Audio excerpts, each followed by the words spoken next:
And you got to give the Hawks credit. We went up 4, and they stayed with it. We couldn't get the necessary stops down the stretch. They basically just went at what they felt was a mismatch and attacked the mismatch and got layups. So we have to do a better job in those situations in trying to control the basketball and not allow them to get a look, at the rim. If they take and make a 3, that's one thing, but getting 2 layups and one of the layups being an and one was tough to overcome down the stretch. But give those guys credit, they hung in there and they were physical and they came in and got a win. Mike, the way that one ends, the kind of the crazy frenetic pace down the stretch there, what do you feel like you guys learned from a game like this? It's a great question. The most important thing is taking pride and sitting down and guarding the ball, and knowing how, it's a great learning experience, especially for Keegan, being a rookie. He's guarding Trae Young, one of the best players in the league, and when you're up 4, you got to do what you can to not give up an and one. If he scores over the top, you great, but don't lead with your hands because he's more than capable of getting an and one. And if you're going to lead with your hands, you better knock the crap out of him so he doesn't get an and one. So I think great learning experience for him and probably the rest of our team too, because most of us probably hadn't been in that situation. So just trying to close a game when a team plays the I'm going to pick on you, switch, ISO situation. All right, back wall, Jake. Hey Mike, 25 for 25 at the free throw line, then you missed the last 2 by some bonus. Do you think that was the difference in that turning point, or do you think it's the and one by Young? No, things like that are going to happen.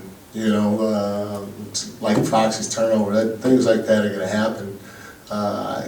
You can't give up 2 stone cold layups and one of them being and one in the final 3 possessions or something like that. You just got to do a better job guarding the basketball collectively in a situation like that, because I say this all the time. I get a lot of people that say, "Hey, you guys doing great, playing fast, and the offense is this and the offense is that."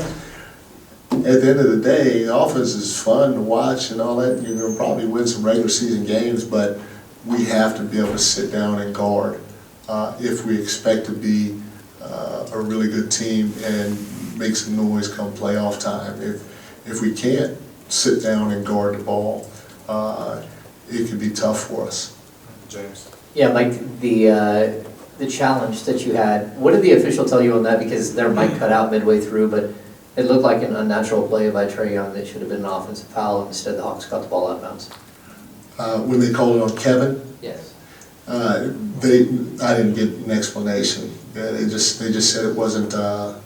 They said it was not a foul on Kevin, and so I didn't know. I didn't know what he did.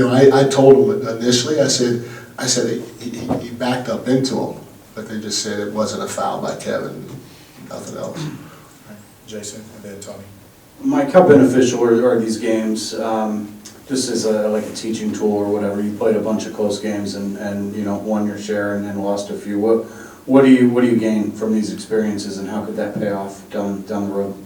Well, the one thing that you do like is we were down most of the game, and our guys found a way to make a run, and not only make a run, but to take a 2-possession lead with about a minute to go, or a little less than a minute to go. So knowing that we're never going to be counted out, in my opinion, was good to see tonight. Just the resiliency of the group, because you're going to need that from time to time throughout the course of the year.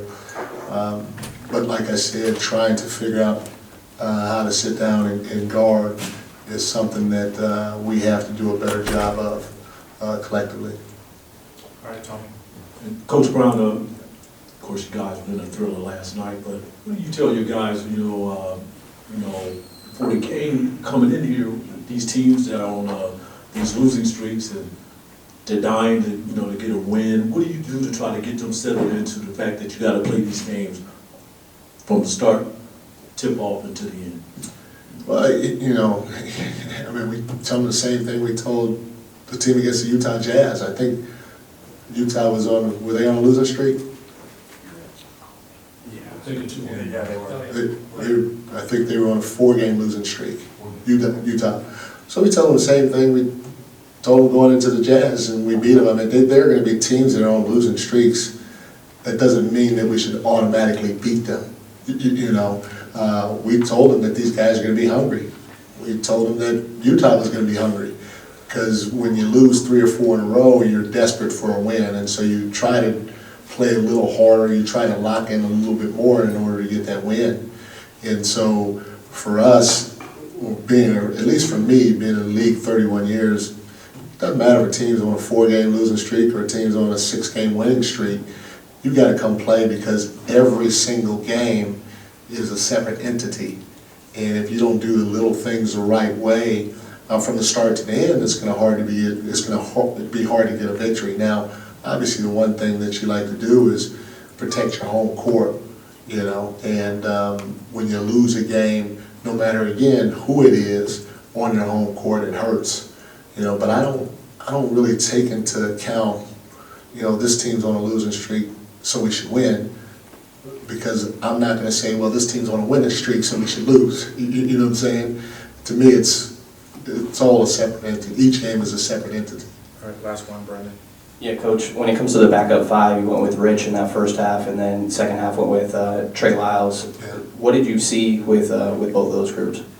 Well, we just haven't, we haven't been able to find ways to score, and Rich has been doing some of the little things that we're asking him to do, but just collectively as a group, we haven't been able to put the ball in the basket, and we hadn't rebounded, and we hadn't gotten any stops.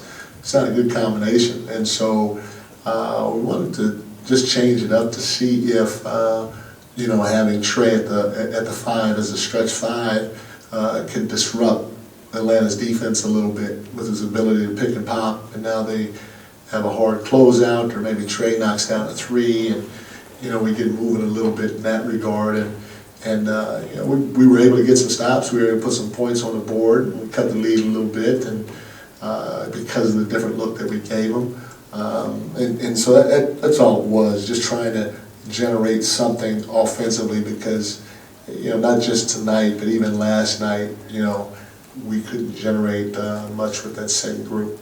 Thank you, Coach. Thank you, guys.